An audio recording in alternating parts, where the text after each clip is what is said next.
വൈജയുടെ സുഖവിവരങ്ങളെല്ലാം അന്വേഷിക്കാനായിട്ട് സഹോദരന്മാർ രണ്ടാളും ഹോസ്പിറ്റലിൽ എത്തുകയാണ്. അപ്പോൾ ഹോസ്പിറ്റലിൽ വന്ന് ഡോക്ടറെ കൂടി കണ്ടിട്ടാണ് അവർ വൈജയെ കാണാൻ പോകുന്നത്. അപ്പോൾ ഡോക്ടർ തന്നെ അവരോട് പറയുന്നുണ്ട്, വൈജ ഓക്കെ ആയി വരുന്നുണ്ട്, നമുക്കിനി വീട്ടിലേക്ക് മാറ്റാം, ഈ ആഴ്ചയും കൂടി ഒന്ന് കഴിഞ്ഞോട്ടെ എന്ന് ഡോക്ടർമാർ പറയുന്നുണ്ട്. അപ്പോൾ അതേപോലെ തന്നെ ഇവർ വന്ന് വൈജയെ കാണുമ്പോൾ വൈജയോട് ചോദിക്കുന്നുണ്ട്, എങ്ങനെയുണ്ട് നിനക്കിപ്പോൾ, ഓക്കെ ആയെന്ന് നിനക്ക് തോന്നുന്നുണ്ടോ എന്ന് ചോദിക്കുമ്പോൾ വൈജ പറയുന്നുണ്ട്, കുഴപ്പമില്ല ശിവേട്ട, എനിക്ക് എൻ്റേതായ ഒരു മാറ്റം എനിക്ക് ഫീൽ ചെയ്യുന്നുണ്ട്, പിന്നെ പതിയെ പതിയെ ആവുള്ളൂ എന്നല്ലേ പറഞ്ഞിരിക്കുന്നത്. അപ്പോൾ സംസാരിക്കാൻ തന്നെ ഒന്ന് റെഡിയായാൽ ഞാൻ ഒരുവിധം ഓക്കെ ആയ പോലെയാണ് എന്നൊക്കെ പറയുന്നുണ്ട്. അപ്പോൾ രാജീവൻ പറയുന്നുണ്ട്, എന്തായി നീ അടുത്തുള്ള തീരുമാനങ്ങളൊക്കെ എങ്ങനെയാണ്? അപ്പോൾ വൈജ മനസ്സിലാവാത്ത രീതിയിൽ ചോദിക്കുകയാണ്, അല്ല രാജീവേട്ടൻ എന്താ ഉദ്ദേശിച്ചത്, എന്ത് തീരുമാനത്തെക്കുറിച്ചാണ് ഉദ്ദേശിക്കുന്നതെന്ന് എനിക്ക് മനസ്സിലാകുന്നില്ല എന്ന് പറയുമ്പോൾ രാജീവൻ പറയുന്നുണ്ട്, അല്ല നീ കൈതയ്ക്കലിലോട്ടാണോ നെടുമ്പുരയ്ക്കലേക്കാണോ പോകുന്നതെന്നാണ് ഞാൻ ചോദിച്ചത്, നീ എന്താ തീരുമാനിച്ചിരിക്കുന്നതെന്ന് പറയുമ്പോൾ വൈജ പറയുന്നുണ്ട്, ഞാൻ ഈ 2 തറവാട്ടിലേക്കും വരാൻ ഉദ്ദേശിച്ചിട്ടില്ല, ഞാനും എൻ്റെ 3 മക്കളും കൂടി വേറെ വാടക വീടെടുത്ത് അങ്ങോട്ടേക്ക് താമസം മാറാനാണ് തീരുമാനിച്ചിരിക്കുന്നത്. അമ്മയ്ക്ക് സമ്മതമാണെങ്കിൽ അമ്മേനെയും ഞാൻ അങ്ങോട്ട് കൊണ്ടുപോകും, പിന്നെ എനിക്കൊരു ഹെൽപ്പിനായിട്ട് എനിക്കൊരു ലേഡീനെയും കൂടിയും കിട്ടിയാൽ ഞാൻ ഓക്കെയാണ്, പിന്നെ എനിക്ക് ഇപ്പോൾ ഈ പറഞ്ഞ 2 തറവാട്ടിലും വന്ന് നിൽക്കേണ്ട കാര്യമില്ലല്ലോ എന്ന് പറയുമ്പോൾ ശിവൻ ചോദിക്കുന്നുണ്ട്, അതെന്ത് വർത്താനാണ് വൈജ നീ ഈ പറയുന്നത്, നിൻ്റെ കാര്യങ്ങളെല്ലാം നോക്കാൻ വേണ്ടിയിട്ട് ഈ കണ്ട ദിവസം ഞങ്ങളെല്ലാവരും മാറി മാറി വരികയും പോവുകയൊക്കെ ചെയ്തിട്ട് ഇപ്പോൾ നിനക്ക് നിൻ്റേതായ രീതിയിൽ ഓക്കെ ആയെന്ന് കണ്ടപ്പോൾ നിനക്കിപ്പോൾ ഞങ്ങളാരെയും വേണ്ടെന്നായോ, അതെന്ത് വർത്താനാണ് വൈജേ? അപ്പോൾ വൈജയന്തി പറയുകയാണ്, നിങ്ങളും അങ്ങനെ തന്നെയല്ലേ ശിവേട്ട എന്നോട് ഇപ്പോൾ സംസാരിച്ചത്, നിങ്ങൾ എന്നോട് എവിടേക്കാണ് പോകുന്നതെന്നാണ് ചോദിച്ചത്, അല്ലാതെ നിങ്ങൾ എന്നോട് നമ്മുടെ വീട്ടിലേക്ക് പോവാമെന്നല്ല പറഞ്ഞത്. എങ്കിലും എനിക്കതിലൊന്നും ഒരു പരാതിയില്ല, എനിക്ക് ഇനി സമാധാനമായിട്ട് എൻ്റെ മക്കളോടൊപ്പം ജീവിക്കണം. അപ്പോൾ ശിവൻ ചോദിക്കുന്നുണ്ട്, എത്ര മക്കളോടൊപ്പം എന്ന് ചോദിക്കുമ്പോൾ വൈജ ഇങ്ങനെ ഒന്നും മനസ്സിലാവാത്ത രീതിയിൽ ഇങ്ങനെ വൈജ ചോദിക്കുകയാണ്, അതെന്താ അങ്ങനെ ഒരു ചോദ്യം, എനിക്ക് 3 മക്കളല്ലേ ഉള്ളൂ എന്ന് ചോദിക്കുകയാണ്. അപ്പോൾ വൈജ പറയുന്നുണ്ട്, നിങ്ങളെല്ലാവരും എന്തുദ്ദേശിച്ചിട്ടാണ് എന്നെ ഇങ്ങനെ കുത്തി പറയുന്നത് എന്ന് ബാലചന്ദ്രനും വന്ന് കണ്ടുപോയപ്പോൾ ഇങ്ങനത്തെ രീതിയിലൊക്കെ തന്നെയാണ് സംസാരിച്ചത്. ബാലചന്ദ്രനുള്ള മറുപടി ഞാൻ കൊടുക്കുകയും ചെയ്തിട്ടുണ്ട്. ഞാൻ പറഞ്ഞു കഴിഞ്ഞു, ഇനി എനിക്ക് ഈ ഒരു ജന്മത്തിൽ നിങ്ങളുമായിട്ടുള്ള ജീവിതം മുന്നോട്ട് കൊണ്ടുപോകാൻ താല്പര്യമില്ലെന്നും ഡിവോഴ്സ് നോട്ടീസ് ഞാൻ ഇവിടെ നിന്ന് ഹോസ്പിറ്റലിൽ നിന്നും പുറത്തിറങ്ങിയാൽ ഉടനെ തന്നെ ഞാൻ ഡിവോഴ്സ് നോട്ടീസ് അയച്ചിരിക്കും. അപ്പോൾ അതിനുള്ള നടപടികൾ കൂടി എങ്ങനെയാണെന്ന് വെച്ചാൽ എടുത്തോളാൻ ഞാൻ പറഞ്ഞു കഴിഞ്ഞു. അല്ല വൈജേ, നിൻ്റെ കൂടെ കൃഷ്ണമോൾ വരുമെന്ന് നിനക്ക് തോന്നുന്നുണ്ടോ? വേണ്ട രാജീവേട്ടാ, എൻ്റെ കൂടെ വരാൻ താല്പര്യമുള്ളവർ മാത്രം വന്നാൽ മതി, ഞാൻ ഒരാളെയും നിർബന്ധിക്കാൻ ഉദ്ദേശിക്കുന്നില്ല. അപ്പം ശിവൻ പറയുന്നുണ്ട്, നീ ഇങ്ങനെ ഒന്നും അറിയാതെ ഇവിടെ കിടന്ന് ഇങ്ങനെ ഒരേന്ന് പുലമ്പിക്കൊണ്ടിരുന്നോ വൈജയ്, നിനക്ക് നിൻ്റെ ജീവിതത്തിൽ നടന്നു പോകുന്നത് എന്താണെന്ന് നിനക്ക് വല്ല അറിവുണ്ടോ, അല്ലെങ്കിൽ എന്താണ് നാളെ സംഭവിക്കാൻ പോകുന്നതെന്ന വല്ല തീരുമാനം നിനക്കുണ്ടോ?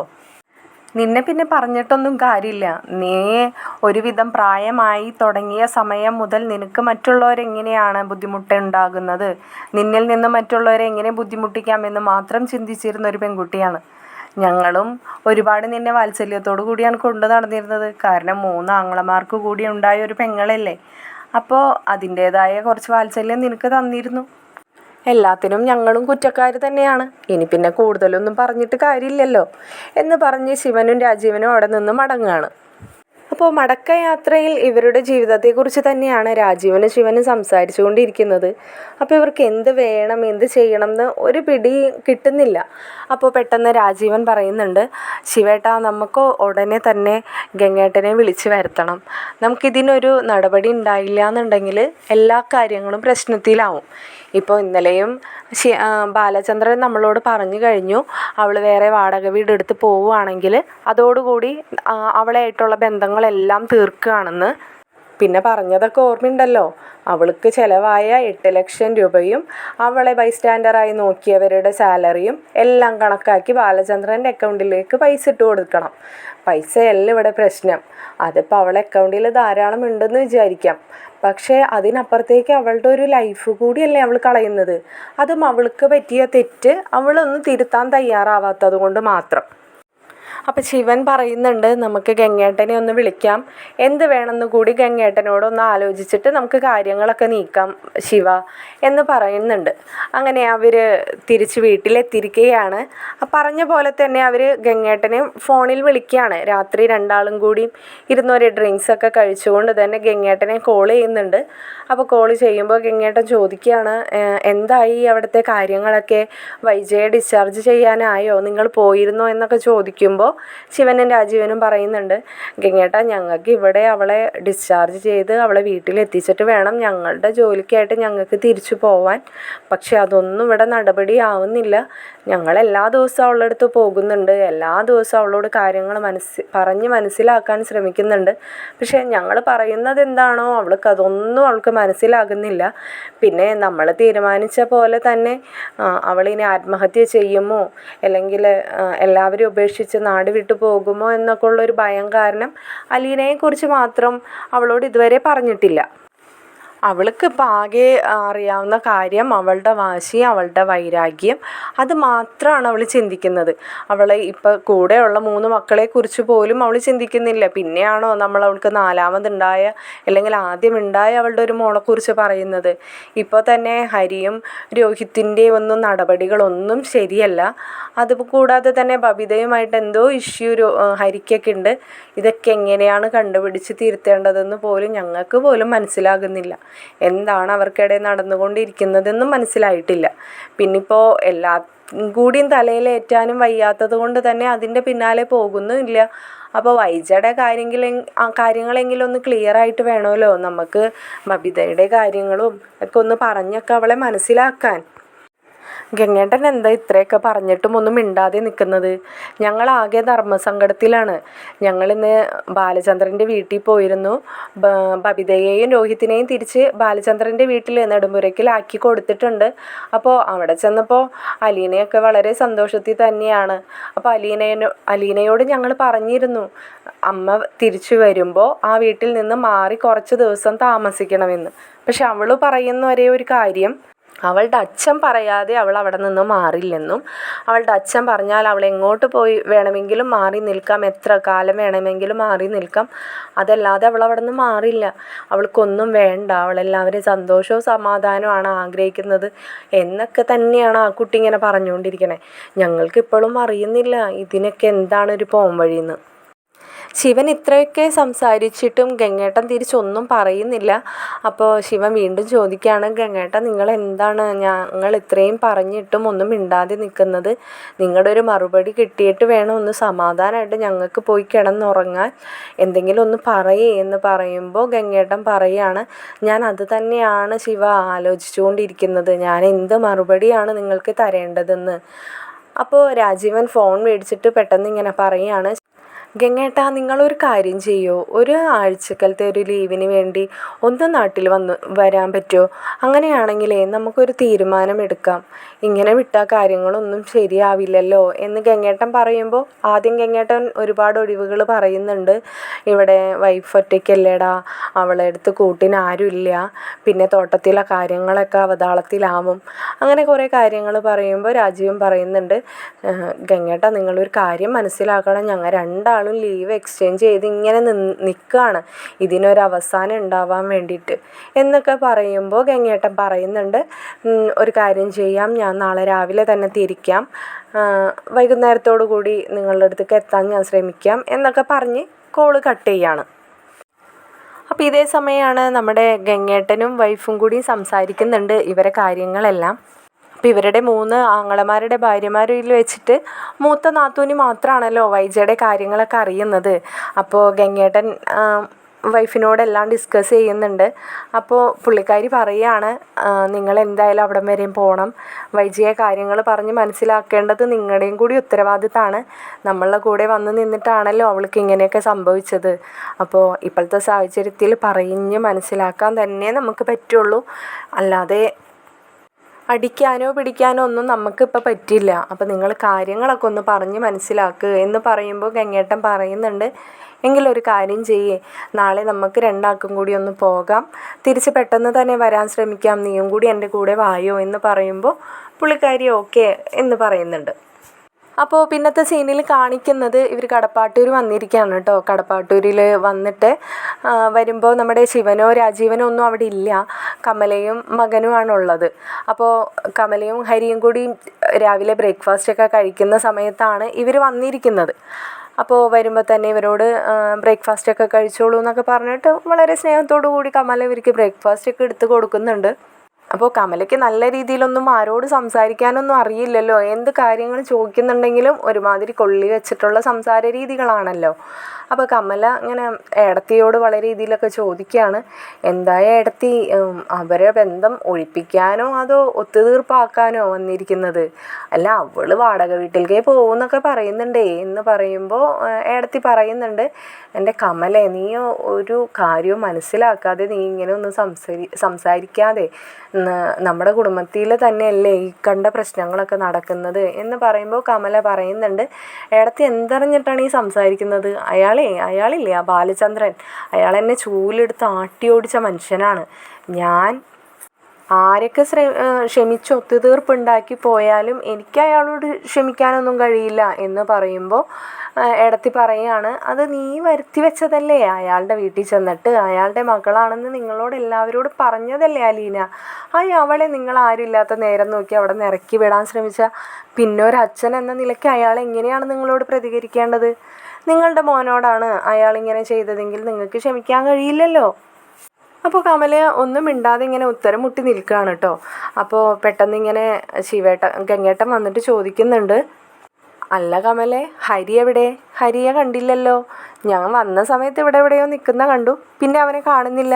അവൻ എവിടെ പോയി എന്ന് ചോദിക്കുമ്പോൾ അവൻ മുകളിലുണ്ട് ഗംഗേട്ടാ, അവന് കോളേജിൽ പോകാൻ റെഡി ആവാൻ വേണ്ടി അങ്ങോട്ട് പോയതാ എന്ന് പറയുമ്പോൾ കോളേജിൽ തന്നെയാണ് പോണേന്നൊക്കെ നീ അന്വേഷിക്കുന്നുണ്ടോ?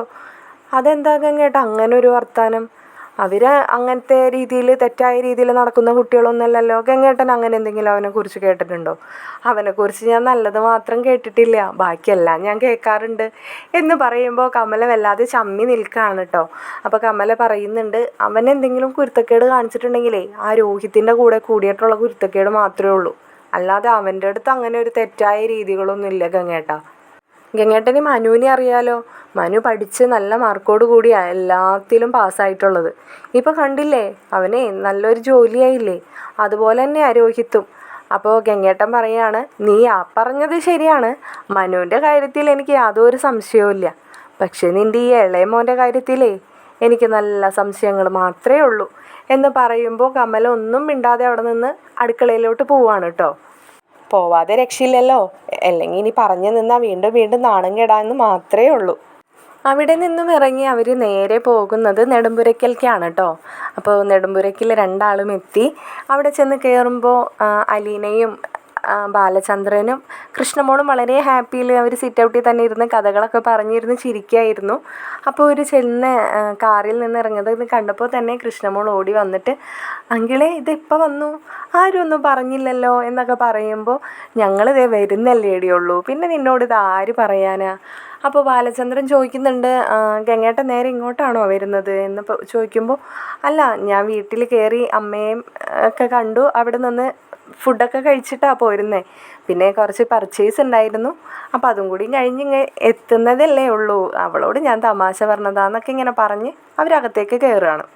അപ്പോൾ ഗംഗേട്ടൻ്റെ വൈഫാണെങ്കിലും കമലയെപ്പോലെ ഒന്നും അല്ലല്ലോ, വളരെ സ്നേഹം തന്നെയാണ് കേട്ടോ, കുട്ടികളോടായാലും എല്ലാവരോടും നല്ല രീതിയിൽ തന്നെയാണ് പുള്ളിക്കാരിയുടെ സംസാരമൊക്കെ.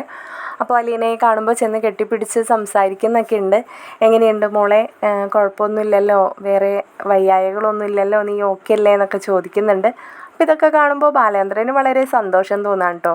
അങ്ങനെ എല്ലാവരും കൂടി അകത്ത് കയറി അലീന പോയി കോഫിയൊക്കെ എടുത്ത് കൊണ്ടുവന്ന് ഡൈനിങ് ടേബിളിൽ ഇരിക്കുകയാണ് എല്ലാവരും കൂടി. അപ്പോൾ ആൻറ്റിയുടെ കയ്യിലുണ്ടായിരുന്ന 2 കവറ് രണ്ടാളുടെയും കയ്യിൽ കൊടുക്കുകയാണ്. അപ്പോൾ കൃഷ്ണമോൾക്കും അലീനയ്ക്കും ഒരേ കവർ വീതം കൊടുത്തിട്ട് അങ്കിള് പറയുകയാണ്, ഇത് ഈ തവണത്തെ എൻ്റെ ഗിഫ്റ്റാണ് കേട്ടോ കൃഷ്ണേ എന്ന് പറയുമ്പോൾ, താങ്ക് യു അങ്കിൾ എന്ന് കൃഷ്ണ പറയുന്നുണ്ട്. പക്ഷേ അലീന ഒന്നും മിണ്ടാതെ നിൽക്കുകയാണ്. അപ്പോൾ അലീനയോട് അങ്കിള് പറയുന്നുണ്ട്, ഇത് പതിവാ, നീ ആദ്യമായിട്ടാണെന്നേ ഉള്ളൂ എന്നിങ്ങനെ പറയുകയാണ്. അപ്പോൾ ബാലചന്ദ്രൻ പറയുന്നുണ്ട്, അകത്ത് കൊണ്ടുപോയി വെച്ചിട്ട് വായോ എന്ന് പറയുമ്പോൾ രണ്ടാളും കൂടി റൂമിലേക്ക് പോവുകയാണ്. അപ്പോൾ ഇവർ റൂമിലേക്ക് പോയ സമയത്ത് ഗംഗേട്ടൻ ബാലചന്ദ്രനോട് പറയാണ്, നിന്നോട് എനിക്കൊന്നും പറയാനും നിന്നെ ഉപദേശിക്കാനുമുള്ളൊരു അവകാശം എനിക്കില്ല ബാലചന്ദ്ര. എങ്കിലും പറയാനുള്ളത് പറയാതിരിക്കാൻ വയ്യല്ലോ. അതുകൊണ്ട് പറയാണ്, നീയൊരു ഒത്തുതീർപ്പിന് തയ്യാറാവണം. അവൾ ഹോസ്പിറ്റലിൽ നിന്നും ഇങ്ങോട്ട് വരാനുള്ള തീരുമാനം എടുക്കാനുള്ള ഒരു വഴി നീ ഒരുക്കണം. നമുക്ക് അതിന് വേണ്ടിയിട്ട് എന്താ ചെയ്യേണ്ടതെന്ന് നിന്നോട് കൂടി ആലോചിക്കാനാണ് ഞാൻ വന്നത് എന്ന് പറയുമ്പോൾ ബാലചന്ദ്രൻ ചോദിക്കുന്നുണ്ട്, ഞാൻ ഇത്രത്തോളം തരം താഴ്ന്ന് എന്നെ നിങ്ങളെല്ലാവരും ചെളിക്കുണ്ടിൽ കൊണ്ടുപോയി തരം താഴ്ത്തി ഇട്ടിട്ടും ഞാൻ തന്നെ ഇനിയും തരം താഴണമെന്നാണോ ഗംഗേട്ടൻ പറയുന്നത്? അപ്പോൾ ഗംഗേട്ടൻ പറയാണ്, അങ്ങനെയല്ല ബാലചന്ദ്ര, നമ്മൾ എന്തായാലും ഇത്രയും പ്രശ്നങ്ങളായി, ഇത്രയും വർഷങ്ങൾ കടന്നുപോയി, ഇനിയും ഇതിൻ്റെ വാശിയും വൈരാഗ്യവും നമ്മളിങ്ങനെ കൊണ്ടു നടന്നിട്ട് അതിലെന്തെങ്കിലും കാര്യമുണ്ടെന്ന് നിനക്ക് തോന്നുന്നുണ്ടോ? ഇനിയും വാശിയും വൈരാഗ്യമായിട്ട് മുന്നോട്ട് പോയാൽ നിങ്ങൾ ഇനി അങ്ങോട്ട് പരസ്പരം ഇണയും തുണയുമായി കഴിയേണ്ട പ്രായമായി. ഈ സമയത്തിന് വാശിയും വൈരാഗ്യമായിട്ട് മുന്നോട്ട് പോയാൽ എങ്ങനെയാണ് കാര്യങ്ങളൊക്കെ നടക്കുക? ഞാനൊരു മനുഷ്യനല്ലേ ഗംഗേട്ടാ, എന്നെ ചതിച്ചതിന് പ്രതികാരം ചെയ്യാൻ എനിക്കിപ്പോഴാണ് ഞാൻ കാര്യങ്ങളൊക്കെ അറിഞ്ഞത്. അപ്പോൾ ഒരു ചെറിയ രീതിയിലെങ്കിലും എനിക്ക് പ്രതികാരം കാണിക്കണ്ടേ? അല്ലെങ്കിൽ ഈ ബാലചന്ദ്രൻ എന്ന ഞാൻ എന്നോട് തന്നെ ചെയ്യുന്ന ഒരു വഞ്ചനയായി മാറില്ലേ? എല്ലാവരും വഞ്ചിച്ചു, ഇനി ഞാൻ എന്നെ കൂടി വഞ്ചിക്കണമെന്നാണോ ഗംഗേട്ടൻ പറയുന്നത്? അവർക്കൊന്നും തിരിച്ച് പറയാൻ പറ്റാത്തൊരു അവസ്ഥയായിട്ടോ. ബാലചന്ദ്രൻ പറയുന്നതെല്ലാം സത്യമാണല്ലോ. അപ്പോൾ പിന്നെ ബാലചന്ദ്രൻ്റെ വാക്കുകൾ കേട്ട് നിൽക്കാനല്ലാതെ തിരിച്ചവർക്കൊന്നും പറയാൻ പറ്റുന്നില്ല. അപ്പോൾ പെട്ടെന്നാണ് ഗംഗേട്ടൻ്റെ വൈഫ് അവരോട് ചോദിക്കുകയാണ്, അല്ല, നമ്മുടെ ബബിതയും രോഹിത്തും എവിടെ പോയി? അവരെ കണ്ടില്ലല്ലോ എന്ന് പറയുമ്പോൾ കൃഷ്ണമോൾ പറയുന്നുണ്ട്, രണ്ടാളും കോളേജിലേക്ക് സ്പെഷ്യൽ ക്ലാസ് ഉണ്ടെന്ന് പറഞ്ഞിട്ടാണ് ആൻറ്റി പോയിരിക്കുന്നത്. എവിടേക്കാണെന്ന് ആയിരിക്കറിയാം, വല്ല ക്യാമറ ഫിറ്റ് ചെയ്യേണ്ടി വരും അവർ പോകുന്നിടം കണ്ടുപിടിക്കാനായിട്ട്. അങ്ങനെയാണല്ലോ രണ്ടിൻ്റെയും പോക്ക് എന്നൊക്കെ പറയുമ്പോൾ അലീന പറയുന്നുണ്ട്, ഇല്ല ആൻറ്റി, അവർ സ്പെഷ്യൽ ക്ലാസ്സിന് പോയിരിക്കുക, ഇവൾ വെറുതെ അവരിട്ട് ഇങ്ങനെ കളിയാക്കാനായിട്ട് ഒരേന്ന് പറയുന്നതാ എന്ന് പറയുമ്പോൾ ഗംഗേട്ടൻ പറയുന്നുണ്ട്, രണ്ടാളുടെയും കാര്യങ്ങളൊക്കെ കുറേയൊക്കെ അറിയുന്നുണ്ട്, നമുക്ക് നോക്കാം മോളെ, വിഷമിക്കാതിരിക്കേ. അപ്പോൾ ബാലചന്ദ്രനോടും കുട്ടികളോടുമൊക്കെ യാത്ര പറഞ്ഞിട്ട് അവരവിടെ നിന്ന് ഇറങ്ങുകയാണ്. അപ്പോൾ നേരെ അവർ പോകുന്നത് വൈജയന്തിയുടെ അടുത്തേക്കാണ്, ഹോസ്പിറ്റലിലേക്കാണ്. അപ്പോൾ അവർ പിന്നെ കാണിക്കുന്നത് നമ്മുടെ ഹോസ്പിറ്റൽ സീനാണ് കേട്ടോ. അപ്പോൾ ഹോസ്പിറ്റലിൽ ചെന്നു, നേരെ ചെല്ലുന്നത് വൈജയുടെ റൂമിലേക്കാണ്. അപ്പോൾ ഗംഗേട്ടനെയും വൈഫിനെയും കാണുമ്പോൾ തന്നെ അവൾക്ക് സന്തോഷമാവാണ്. ഏട്ടത്തിയും ഏട്ടനും എപ്പോഴാണ് വന്നതെന്നൊക്കെ ചോദിച്ച് സംസാരിക്കുന്നുണ്ട്. അപ്പോൾ അങ്ങനെ കിടക്കുന്ന കാണുമ്പോൾ എത്ര വന്നാലും സ്വന്തം ചേട്ടനും പെങ്ങളും ഒക്കെ ആണല്ലോ. അപ്പോൾ വൈജയുടെ ഇങ്ങനെ കിടപ്പ് കാണുമ്പോൾ ഭയങ്കര സങ്കടത്തോടു കൂടി ഗംഗേട്ടൻ ചെന്ന് തലയൊക്കെ ഇങ്ങനെ തടവി കൊടുക്കുന്നുണ്ട്. എന്നിട്ട് പറയുന്നുണ്ട്, വിഷമിക്കണ്ട കേട്ടോ, നമുക്ക് അടുത്ത ആഴ്ച തന്നെ വീട്ടിലേക്ക് പോവാമെന്ന് പറയുന്നുണ്ട്. നിനക്ക് ഒരു കുറവും ഇല്ലാതെ അവിടെ നിന്നെ കൈകാര്യം ചെയ്യാനായിട്ട് നമുക്ക് വേണമെങ്കിൽ നല്ലൊരു ഹോം നേഴ്സിനെയും സെറ്റ് ചെയ്യാം എന്നൊക്കെ പറയുമ്പോൾ വൈജ ആ സമയത്തൊന്നും മിണ്ടുന്നില്ല. അപ്പോൾ എന്താ കുട്ടികളുടെ വിശേഷമൊക്കെ എന്ന് വൈജ ചോദിക്കുകയാണ് ഏടത്തിയോട്. അപ്പോൾ പറയുന്നുണ്ട്, എല്ലാവരും സുഖമായിട്ടിരിക്കണ.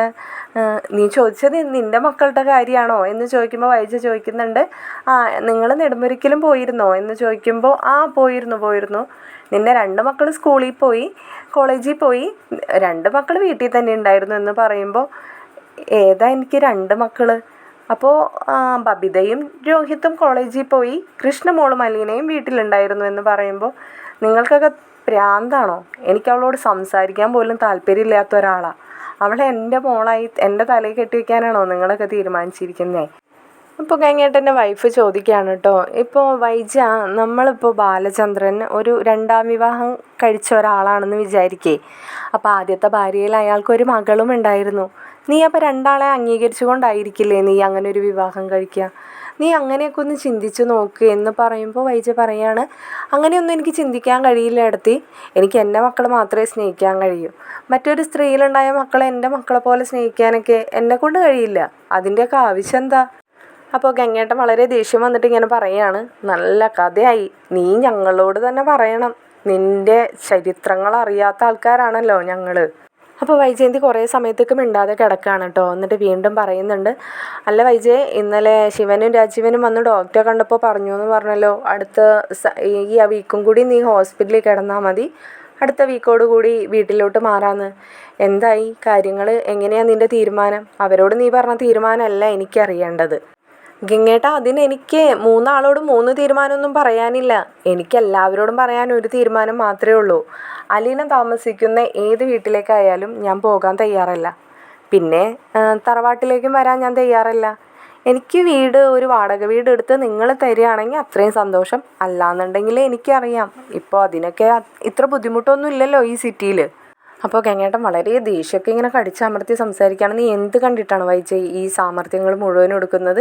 നിൻ്റെ കയ്യിൽ കുറച്ച് കാശുണ്ടെന്ന് കരുതിയേട്ടോ, അതോ നിനക്ക് സ്വന്തമായി നല്ലൊരു ജോലി ഉണ്ടെന്ന് കരുതിയേട്ടോ? അതിനപ്പുറത്തേക്ക് ഞങ്ങൾക്ക് മനസ്സിലാകുന്നില്ല നീ എന്തിൻ്റെ കാര്യത്തിലാണ് നീ ഇങ്ങനെ അഹങ്കരിക്കുന്നതെന്ന്.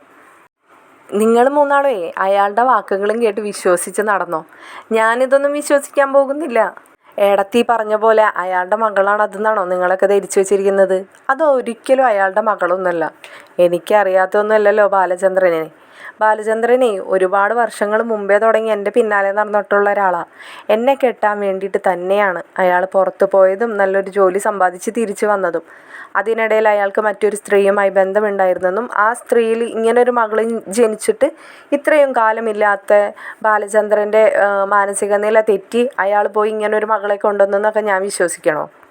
ഈ കഥകളൊക്കെ നിങ്ങൾ തന്നെ വെള്ളം തൊടാണ്ട് അങ്ങോട്ട് വിഴുങ്ങിയാൽ മതി. അല്ലാതെ എന്നോടും ഈ കഥകളൊന്നും പറഞ്ഞു തരണ്ട. ബാലചന്ദ്രൻ്റെ നല്ലൊരു ഭാര്യയായിട്ടാണ് ഞങ്ങൾ ഇത്രയും കാലം ഭാര്യ ഭർത്താക്കന്മാരായി ജീവിച്ചു പോന്നത്. അവൾ കയറി വരുന്നതിന് തൊട്ട് മുമ്പ് വരെ. പിന്നെ വന്ന മാറ്റങ്ങളാണ് ഞാൻ ഈ കട്ടിലിൽ കിടക്കുന്നത് വരെ. പിന്നെ നടന്നതൊന്നും ഞാൻ നിങ്ങളോട് പറഞ്ഞു തരേണ്ട കാര്യമില്ലല്ലോ. അയാൾക്കേ ഏതോ ഒരു ചെറിയ പെണ്ണിനെ കണ്ടപ്പോൾ തോന്നിയൊരു കൗതുകം അവളെയും കൊണ്ട് ഇങ്ങോട്ട് പോന്ന്. അതിന് മനുവിനെയും എൻ്റെ അച്ഛനെയൊക്കെ ചുക്കാൻ പിടിച്ച്. അതൊക്കെ എന്താണെന്നേ പിന്നീട് നിങ്ങൾ തന്നെ കണ്ടുപിടിച്ചോളും എന്ന് പറയുമ്പോൾ ഇങ്ങനെ ഗംഗേട്ടന് വളരെ ദേഷ്യം വന്നിട്ട് ഗംഗേട്ടൻ ഇങ്ങനെ, നിന്നെ പറഞ്ഞിട്ട് കാര്യമില്ല. നീ എത്ര പറഞ്ഞാലും നീ നന്നാവാൻ ഉദ്ദേശിച്ചിട്ടില്ല. നീയാണ് എല്ലാത്തിനും കാരണക്കാരി എന്ന് പറയുമ്പോഴേക്കും ഗംഗേട്ടൻ്റെ വൈഫ് ഗംഗേട്ടനെ ഇങ്ങനെ അമർത്തി പിടിക്കുകയാണ് കയ്യിൽ, അത് പറയണ്ട എന്ന രീതിയിൽ. അപ്പോൾ ഇത് വൈദ്യ ശ്രദ്ധിക്കുന്നുണ്ട് കേട്ടോ. ഗംഗേട്ടൻ എന്തോ തന്നോട് പറയാനുണ്ടായിരുന്നു, അത് പറയാനായിട്ട് ഏടത്തി സമ്മതിക്കാത്തതാണ് എന്ന്. അപ്പോൾ ഗംഗേട്ടനോട് വൈദ്യ പറയുന്നുണ്ട്, ഗംഗേട്ടൻ എന്ത് വേണമെങ്കിലും പറയാം, നിങ്ങൾ ആര് പറയുന്നതും കേൾക്കാൻ ഞാൻ തയ്യാറാണ്. അതെ, ആര് പറയുന്നത് നീ കേൾക്കാൻ തയ്യാറാണ്, കാരണം നിനക്ക് ചെവിക്ക് വേറെ കുഴപ്പമൊന്നുമില്ലല്ലോ. പക്ഷെ അനുസരിക്കണോ വേണ്ടോ എന്നുള്ള തീരുമാനം നിൻ്റെത് മാത്രമായിരിക്കും അല്ലേ? നീ പണ്ടും അങ്ങനെ തന്നെയായിരുന്നല്ലോ, നിൻ്റെ തീരുമാനങ്ങൾ, നിൻ്റെ ഇഷ്ടങ്ങൾ. അപ്പോൾ ഇത് കേൾക്കുമ്പോൾ വൈദ്യ വിഷമത്തോടുകൂടി ചോദിക്കുന്നുണ്ട്, അങ്ങനെയാണോ ഗംഗേട്ട? അങ്ങനെയാണോ? എൻ്റെ തീരുമാനങ്ങളും എൻ്റെ ഇഷ്ടങ്ങൾക്കും മാത്രമാണോ ഞാൻ ജീവിച്ചു പോകുന്നത്? എന്നിട്ടാണല്ലേ എന്നെ നിങ്ങളെല്ലാവരും കൂടി എന്ന് പറഞ്ഞ് വൈദ്യ പിന്നെ നിർത്തുകയാണ് കേട്ടോ. വൈദ്യ പിന്നെ ഒന്നും പറയുന്നില്ല. അപ്പോൾ ഇതൊക്കെ കേൾക്കുമ്പോൾ അവർക്കും ഒരു വിഷമം തോന്നുന്നുണ്ട്. കാരണം വൈജയ്ക്ക് ഇഷ്ടമില്ലാഞ്ഞിട്ടാണല്ലോ വൈജയെ ബാലചന്ദ്രനെ കൊണ്ട് കല്യാണം കഴിപ്പിക്കുന്നതും വൈജയ്ക്ക് സ്റ്റാൻലിയിലുണ്ടായ മകളെ ആരും അറിയാതെ ഒഴിവാക്കിയതും ഈ അവസ്ഥയിലൊക്കെ എത്തിയതും. അപ്പോൾ കുറേ സമയം ഇങ്ങനെ ഗംഗേട്ടൻ മിണ്ടാതെ നിൽക്കുകയാണ്. എന്നിട്ട് വീണ്ടും ഗംഗേട്ടൻ പറയുകയാണ്, ഞാൻ ഇനിയും ഇത് പറഞ്ഞില്ല എങ്കിൽ നിൻ്റെ ജീവിതം നീ തന്നെ കുട്ടിച്ചോറാക്കിക്കൊണ്ടിരിക്കുകയാണ് വൈജയ്. നീ ഈ കിടക്കുന്ന അവസ്ഥയിൽ നീ ഇതെല്ലാം അറിയുന്നത് തന്നെയാണ് എന്തുകൊണ്ടും നല്ലത്. അപ്പോൾ വീണ്ടും ഇത് കേൾക്കുമ്പോൾ ഗംഗേട്ടൻ്റെ വൈഫ് ചോദിക്കുന്നുണ്ട്, അത് വേണോ ഗംഗേട്ട ഈ അവസ്ഥയിൽ എന്ന് ചോദിക്കുമ്പോൾ ഗംഗേട്ടൻ പറയുന്നുണ്ട്, വേണം, അത് വേണം. അല്ലാതെ ഇതൊന്നും ക്ലിയറായി ഒന്ന് കലങ്ങി തെളിയുമെന്ന് എനിക്ക് തോന്നുന്നില്ല. അപ്പോൾ വൈജ ഇങ്ങനെ ഗംഗേട്ടൻ്റെ മുഖത്ത് തന്നെ ഇങ്ങനെ നോക്കിക്കൊണ്ട് കിടക്കുകയാണ് കേട്ടോ, ഗംഗേട്ടൻ എന്താണ് പറയാൻ പോകുന്നതെന്ന്. അപ്പോൾ ഗംഗേട്ടൻ അതിന് മുമ്പായിട്ട് വൈജയോട് ചോദിക്കുന്നുണ്ട്, വൈജയ്, നിൻ്റെ ജീവിതത്തിൽ 23 വർഷങ്ങൾക്ക് മുമ്പ് നടന്ന കഥകളൊക്കെ ഒരു കുമ്പസാരം എന്ന പോലെ ഞാൻ ബാലചന്ദ്രനോടൊന്ന് പറഞ്ഞോട്ടെ എന്ന് ചോദിക്കുമ്പോൾ വൈജ ഇങ്ങനെ ഞെട്ടിത്തിരിഞ്ഞിങ്ങനെ വല്ലാത്തൊരു വിഷമത്തോടു കൂടി ഇങ്ങനെ നോക്കുകയാണ് കേട്ടോ. ഗംഗേട്ടൻ എന്താ ഈ പറയുന്നത്? എൻ്റെ ജീവിതം തുലയ്ക്കാൻ വേണ്ടിയിട്ട് തന്നെയാണോ ഇത്രയും വർഷങ്ങൾക്ക് ശേഷം ഗംഗേട്ടൻ ഈ കഥ ബാലചന്ദ്രനെ അറിയിക്കണമെന്ന് പറയുന്നത്? നിങ്ങളെല്ലാവരും കൂടി തന്നെയല്ലേ എന്നെ ബാലചന്ദ്രൻ്റെ തലയിൽ കെട്ടിവെച്ചത്? എല്ലാം മറക്കണം, പൊറുക്കണം, എല്ലാ തെറ്റുകൾക്കും മാപ്പ് ദൈവത്തിനോട് അപേക്ഷിക്കണം എന്നെല്ലാം പറഞ്ഞിട്ട് നിങ്ങൾ തന്നെയാണോ ഇപ്പം ഇങ്ങനെയൊക്കെ ചെയ്യുന്നത് എന്ന് ചോദിക്കുകയാണ്. അപ്പോൾ നിനക്ക് പേടിയുണ്ടല്ലേ ബാലചന്ദ്രൻ ഇതൊക്കെ അറിയുമ്പോൾ നിൻ്റെ കുടുംബം നശിച്ചു പോകുമെന്ന്? അല്ലെങ്കിൽ തന്നെ ഇപ്പോൾ നീ സന്തോഷത്തോടു കൂടി ഒരു കുടുംബം കൊണ്ട് നടക്കുന്നുണ്ടോ വൈജയ് എന്ന് ചോദിക്കുമ്പോൾ വൈജ ഒന്നും പറയുന്നില്ല കേട്ടോ. അപ്പോൾ വീണ്ടും വൈജ തന്നെ ഇങ്ങനെ പറയുകയാണ്, എനിക്ക് ബാലചന്ദ്രൻ അറിയുന്നതിലൊന്നും എനിക്കൊരു കുഴപ്പമില്ല ഗംഗേട്ട. അല്ലെങ്കിൽ തന്നെ ഇപ്പം എന്താ, അയാളും ചെയ്തത് ഇതൊക്കെ തന്നെയല്ലേ എന്ന് പറയുമ്പോൾ അത് നീ അംഗീകരിക്കുന്നുണ്ടോ? അല്ല നീയാണ് ഈ ചെയ്ത തെറ്റുകളൊക്കെ അയാൾ അറിഞ്ഞിരുന്നുണ്ടെങ്കിൽ അയാൾ അംഗീകരിക്കുമായിരുന്നോ എന്ന് ചോദിക്കുമ്പോൾ എനിക്കറിയില്ല. എനിക്ക് പക്ഷെ അംഗീകരിക്കാനായിട്ട് എൻ്റെ കൂടെ ഞാൻ പ്രസവിച്ച ആ കുഞ്ഞില്ല. അതെന്താ നിങ്ങളാരും മനസ്സിലാക്കാത്തത്? അങ്ങനെ ഒരു കുഞ്ഞുണ്ടായിരുന്നെങ്കിൽ ഒരിക്കലും ഞാൻ ബാലചന്ദ്രനെ വിവാഹം കഴിക്കില്ലായിരുന്നു.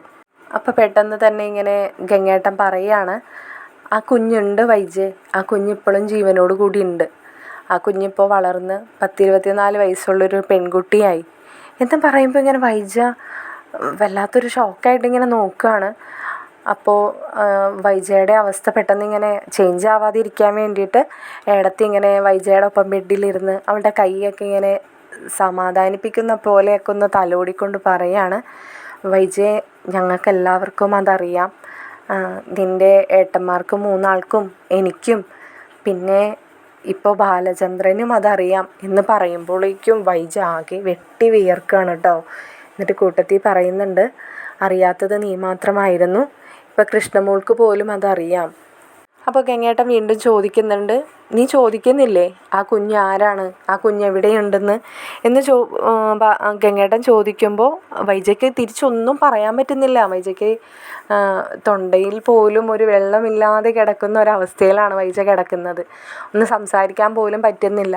അപ്പോൾ ഗംഗേട്ടൻ തന്നെ പറയുകയാണ്, ആ കുഞ്ഞിനെ അച്ഛനും നമ്മുടെ രാമുണ്ണിയമ്മാവനും കൂടി കൊണ്ടുപോയി ആക്കിയത് സ്നേഹനികേതനം എന്നൊരു ഓർഫനേജിലാണ്. അവിടെ ഒരു ബ്രിജിത മമ്മിയാണ് ആ കുഞ്ഞിനെ വളർത്തി. എന്നാൽ ആ മമ്മിക്ക് വയ്യ എന്നൊരു സിറ്റുവേഷൻ വന്നപ്പോഴാണ് നമ്മുടെ അച്ഛനെ വീണ്ടും തേടി വന്നതും അച്ഛൻ ആ കുഞ്ഞിനെ തിരിച്ച് നമ്മുടെ വീട്ടിലേക്ക് തിരിച്ച് കൊണ്ടുവന്നതും. പിന്നെ നടന്നത് എന്താണെന്ന് ഞാൻ പറയണ്ടല്ലോ. ഇത്രയും പറഞ്ഞപ്പോഴേക്കും വൈജയ്ക്ക് കാര്യങ്ങളെല്ലാം മനസ്സിലായി, ആ കുഞ്ഞ് അലീനയാണെന്നും. എങ്കിലും വൈജ ഒന്നും മിണ്ടാതെ കിടക്കുകയാണ്. അപ്പോൾ വീണ്ടും ഏടത്തി തന്നെ പറയുകയാണ്, വൈജയെ നീ കുറ്റം പറഞ്ഞ് നിൻ്റെ ഭർത്താവിൻ്റെ പേരിനോടൊപ്പം നീ ഇങ്ങനെ വേണ്ടാത്ത വർത്തമാനങ്ങളൊക്കെ പറഞ്ഞ് ചീത്ത വർത്തമാനങ്ങളൊക്കെ പറയുന്നത് നിൻ്റെ മകളെ കൂട്ടിയാണ്. അലീന നിൻ്റെ മകളാണ്, നീ അത് മനസ്സിലാക്കണം, നീ ആ സത്യം അംഗീകരിക്കണം വൈജയെ എന്ന് പറഞ്ഞപ്പോഴേക്കും വൈജ അവിടെ കിടന്ന് ഇങ്ങനെ പൊട്ടി കരയാണ് കേട്ടോ. അപ്പോൾ വൈജ ഇങ്ങനെ കരയുന്നത് കണ്ടപ്പോൾ ഗംഗേട്ടനും കൂടി അരിയത്ത് വന്നിരുന്നിട്ട് വൈജയെ ഇങ്ങനെ കെട്ടിപ്പിടിക്കുകയാണ്. അപ്പോൾ വൈജ ഇങ്ങനെ തട്ടി മാറ്റുകയാണ്. വൈജ പറയുകയാണ്, എൻ്റെ ജീവിതം നിങ്ങളെല്ലാവരും കൂടി തകർത്തതല്ലേ, ഞാൻ അന്ന് പറഞ്ഞതല്ലേ ഞാൻ ആ കുഞ്ഞുമായി ജീവിച്ചോളാന്ന്. എന്തിനായിരുന്നു ഗംഗേട്ട എന്നെ ചതിച്ചത്? ഇത്രയും ആ കുട്ടിയുടെ പ്രാക്കും ആ കുട്ടിയുടെ ശാപവുമല്ലേ ഞാൻ ഈ കിടന്ന് അനുഭവിക്കുന്നത് മുഴുവൻ. നിങ്ങൾക്കൊക്കെ എന്നെ ഒന്ന് സഹായിച്ചിരുന്നെങ്കിൽ ഞാൻ ആ കുഞ്ഞുമായി ഇപ്പോൾ ജീവിച്ചു പോയേനെ. ഈ കിടന്ന് ഞാൻ അനുഭവിക്കേണ്ടതൊക്കെ അനുഭവിക്കേണ്ടി വരുമായിരുന്നു. എന്തിനായിരുന്നു ഗംഗേട്ടാ ഇതിനെല്ലാം? നിങ്ങളെല്ലാവരും എനിക്ക് പറ്റിയൊരു തെറ്റ്, അത് നിങ്ങളെല്ലാവരും നിങ്ങളുടെ സ്റ്റാറ്റസിന് വേണ്ടി മാത്രം നിങ്ങൾ എന്നെ ബലിയാടാക്കിയതല്ലേ എന്നൊക്കെ പറഞ്ഞിട്ട് ഇങ്ങനെ പൊട്ടി കരയാണ് കേട്ടോ. അപ്പോൾ ഗംഗേട്ടന് ആകെ ഒരു ടെൻഷനായി. ഗംഗേട്ടൻ വേഗം ചെന്ന് റൂമൊക്കെ പെട്ടെന്ന് ലോക്ക് ചെയ്തു, പുറത്തുനിന്ന് ആരെങ്കിലും കരച്ചിൽ കേട്ട് വരണ്ടാലോ എന്ന് കരുതിയിട്ട്. അപ്പോൾ വീണ്ടും ഗംഗേട്ടൻ പറയുന്നുണ്ട്, ഇതൊക്കെ ഞങ്ങൾ നിന്നോട് മറച്ചു വെച്ചതായിരുന്നു. നീ ആ ബാലചന്ദ്രൻ്റെ അവസ്ഥ ഒന്ന് ആലോചിച്ച് നോക്ക് വൈജെ. ഇത്രയൊക്കെ അറിഞ്ഞിട്ടും അയാളെല്ലാം ക്ഷമിച്ച നിൻ്റെ മകളെ നിങ്ങളുടെ മക്കളോടൊപ്പമാണ് അയാൾ വളർത്താൻ തയ്യാറായി നിൽക്കുന്നത്. അവളുടെ ഭാവിയെക്കുറിച്ച് ഓർത്ത് അവളോട് സഹതാപം തോന്നിയിട്ട് ഇത്രയും കാലം നീ എല്ലാം മറച്ചു വെച്ച് അയാളെ ചതിച്ചല്ലോ എന്നൊരു വിഷമത്തിൻ്റെ പുറത്താണ് അയാൾ ഈ വാശിയെല്ലാം തീർക്കുന്നത്. അല്ലാതെ അയാൾക്ക് നിന്നോട് വേറൊരു വൈരാഗ്യമില്ല വൈജെ. നീ അതെന്താ മനസ്സിലാക്കാത്തത്? നീ ഓരോ തവണയും അവളെ പിഴച്ച് ആരോ പ്രസവിച്ചു ഉപേക്ഷിച്ചു എന്നൊക്കെ പറയുമ്പോൾ നിന്നിലേക്കായിരുന്നു ആ വിരൽ ചൂണ്ടിയിരുന്നതെന്ന് ആ വീട്ടിലെ ബാലചന്ദ്രനായാലും നിൻ്റെ ഇളയ മകൾക്കായാലും അലീനയ്ക്കായാലും അറിയായിരുന്നു. നീ ഓരോ വട്ടവും നിന്നിലേക്ക് വിരൽ ചൂണ്ടിയാണ് നീ പിഴച്ചവൾ എന്ന് പറഞ്ഞ് ഉറക്കെ അലീനയെ അധിക്ഷേപിച്ചു കൊണ്ടിരുന്നത്. ഇതിനെല്ലാം ഞങ്ങൾ നീ അറിയാതെ തന്നെ തടയിടാൻ ശ്രമിച്ചതാണ്. പക്ഷേ ഓരോ വട്ടം ഞങ്ങൾ തളർത്താൻ ശ്രമിക്കുമ്പോഴും നീ ഒന്നും കൂടി ഉച്ചത്തിൽ അത് വിളിച്ച് പറഞ്ഞുകൊണ്ടിരുന്നു.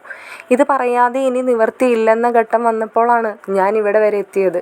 ഇനിയും ഈ സത്യങ്ങളൊന്നും നീ അറിയാതെ പോകരുത് എന്ന് ഞങ്ങൾക്ക് തോന്നി. അതുകൊണ്ട് മാത്രമാണ് ഇപ്പോൾ പറഞ്ഞത്. അപ്പോൾ വൈജ വീണ്ടും കരഞ്ഞുകൊണ്ട് ചോദിക്കുകയാണ്, ഇനിയും ഞാൻ ജീവിച്ചിരിക്കുന്നതിൽ എന്തർത്ഥമാണ് ഗംഗേട്ട ഉള്ളത്? എല്ലാ ആത്മാഭിമാനവും നഷ്ടപ്പെട്ട ഒരു സ്ത്രീയായിട്ട് ഇനി ഞാൻ ജീവിച്ചിരിക്കേണ്ട കാര്യമുണ്ടോ? എന്നെ എല്ലാവരും കൂടി എന്തെങ്കിലും ചെയ്തൊന്ന് കൊന്നു തരുമോ? ഞാനിനി ജീവിച്ചിരിക്കുന്നില്ല എന്ന് പറഞ്ഞിങ്ങനെ കരയാണ്. അപ്പോൾ ഏടത്തി പറയുന്നുണ്ട്, നിൻ്റെ എല്ലാ തെറ്റുകളും ക്ഷമിച്ച് നിനക്ക് മാപ്പ് തരാൻ തയ്യാറായിട്ടാണ് നിൻ്റെ ഭർത്താവ് നിൽക്കുന്നത്. പിന്നെ നീ ആരെ പേടിച്ചിട്ടാണ് വൈജയ് നീ ആത്മഹത്യ ചെയ്യണമെന്ന് പറയുന്നത്? നീ ആദ്യം പ്രസവിച്ച് നിൻ്റെ വീട്ടുകാർ ഉപേക്ഷിച്ച് കളഞ്ഞ ആ പെൺകുട്ടി പോലും നിന്നോട് ക്ഷമിച്ചിട്ടാണ് നിൻ്റെ കൂടെ വന്നവൾ താമസിക്കുന്നത്. നിൻ്റെ കാര്യങ്ങളും നിൻ്റെ മക്കളുടെ കാര്യങ്ങളും എല്ലാം ചെയ്തു തന്ന് അവൾ അത്ര നല്ല കുട്ടിയായിരുന്നിട്ടല്ലേടി അങ്ങനെയൊക്കെ ചെയ്യുന്നത്? നീ അതൊക്കെ ഒന്ന് ചിന്തിച്ച് നോക്ക്. ഇവരെയൊക്കെ പേടിച്ചിട്ടാണോ നീ ആത്മഹത്യ ചെയ്യണമെന്ന് പറയുന്നത്? ഇത്രയും തൻ്റെ ഇടത്തോടു കൂടി ജീവിച്ച നിനക്കാണോ ആത്മഹത്യ? ഏടത്തി, ഞാൻ മക്കളുടെ മുമ്പിൽ പോലും ഞാൻ എന്ന് പറഞ്ഞ് തീർക്കാൻ പോലും വൈജയ്ക്ക് ആവുന്നില്ല കേട്ടോ. അപ്പോൾ ഏടത്തി വീണ്ടും പറയുകയാണ്, നിൻ്റെ മക്കൾ കൃഷ്ണമോൾ മാത്രമേ ഇതെല്ലാം അറിഞ്ഞിട്ടുള്ളൂ. അവൾക്ക് അതൊന്നും ഒരു വിഷയമല്ല. അവൾക്ക് സ്വന്തമായിട്ട് നല്ലൊരു ചേച്ചിയെ കിട്ടിയെന്നുള്ളൊരു സന്തോഷം മാത്രമാണ് ആ കുട്ടിക്ക്. അവൾ അന്ന് മുതൽ നീ ശ്രദ്ധിച്ചിട്ടില്ലേ, അവൾ അങ്ങനെ മാത്രമാണ് അലീനയെ കൊണ്ട് നടക്കുന്നത് എന്നൊക്കെ പറയുമ്പോഴും വൈജി ഇങ്ങനെ കരഞ്ഞുകൊണ്ടിരിക്കുകയാണ് കേട്ടോ. ഞാൻ മഹാപാപിയാണ് അല്ലേ ഗംഗേട്ട? എനിക്ക് സ്വന്തം ചോര എൻ്റെ അടുത്തുണ്ടായിട്ട് പോലും ഞാൻ അറിയാതെ പോയല്ലോ എന്ന് പറഞ്ഞിങ്ങനെ വൈജ കരഞ്ഞുകൊണ്ടിരിക്കുകയാണ് കേട്ടോ. മറ്റൊരു എപ്പിസോഡുമായി ഉടൻ തന്നെ വരുന്നതാണ്. ചാനൽ സബ്സ്ക്രൈബ് ചെയ്യാനും വീഡിയോ ലൈക്ക് ചെയ്യാനും മറക്കരുതേ.